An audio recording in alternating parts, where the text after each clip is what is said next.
From the quiet hills of Dharamshala, an extraordinary spiritual moment is unfolding.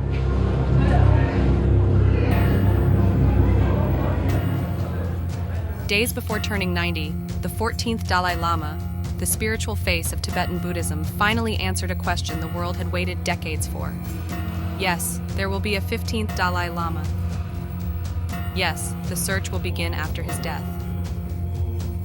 No, China will have absolutely no say.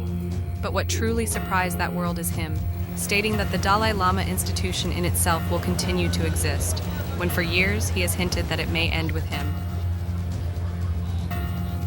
This isn't just a spiritual matter laced with religion, rituals, global stakes, but a geopolitical flashpoint. And it begins with an incredibly sacred, incredibly secretive process of rebirth.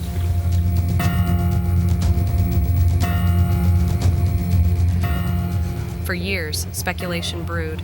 Would the Dalai Lama preemptively appoint his successor? Would he sidestep China's growing influence? Now we have the answer. Speaking to monks and global press from Dharamshala, the Nobel laureate said, he reaffirmed, the next Dalai Lama will be born outside Chinese borders to preserve spiritual freedom and avoid state control, and that changes everything.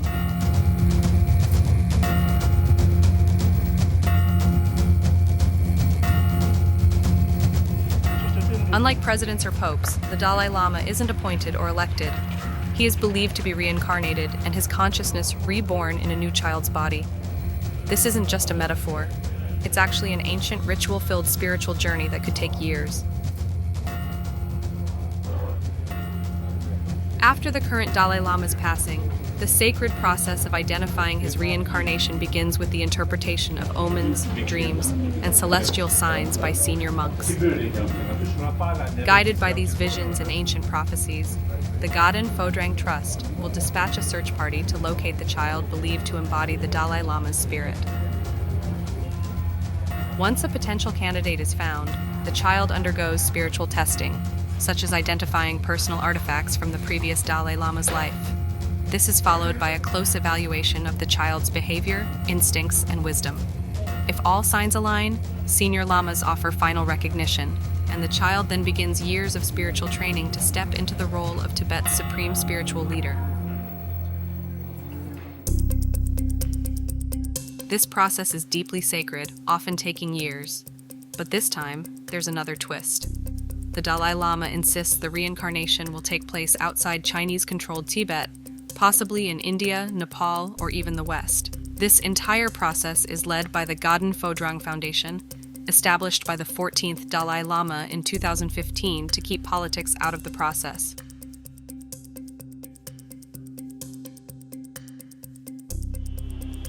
Choosing the 15th Dalai Lama isn't just a religious process, but a geopolitical bombshell. Beijing claims the exclusive right to approve the next Dalai Lama, using a centuries-old golden urn ritual and Communist Party's direct control.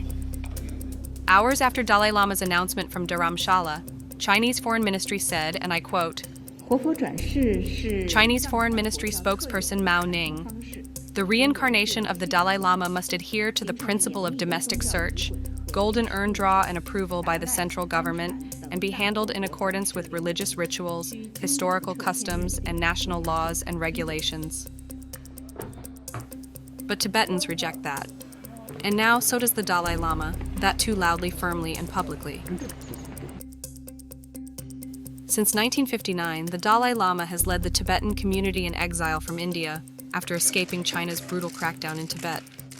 Today, over 100,000 Tibetans live in exile, mostly in India. Meanwhile, the Biden administration in the US has famously passed laws urging China not to interfere. India, while continuing to host the Tibetan government in exile in Dharamshala, is watching closely. Hence, it isn't an exaggeration to say that the next reincarnation could become a global diplomatic tug-of-war.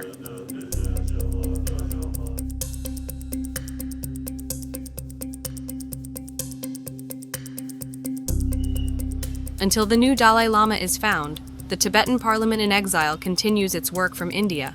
But his statement today was more than just spiritual, it was strategic.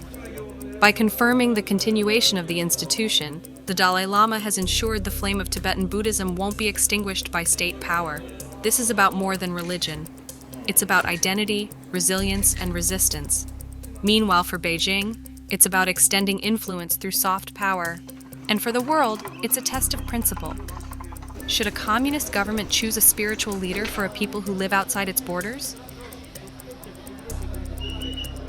The next Dalai Lama may be just a child now, or even yet to be born. But the struggle over who he is and what he represents has already begun.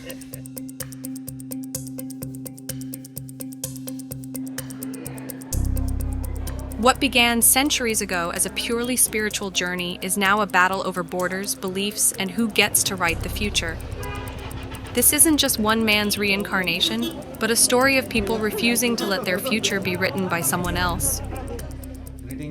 As the 14th Dalai Lama prepares to pass the torch quite literally beyond this life, the question isn't just who he'll be next, it's whether the world will recognize him when he returns.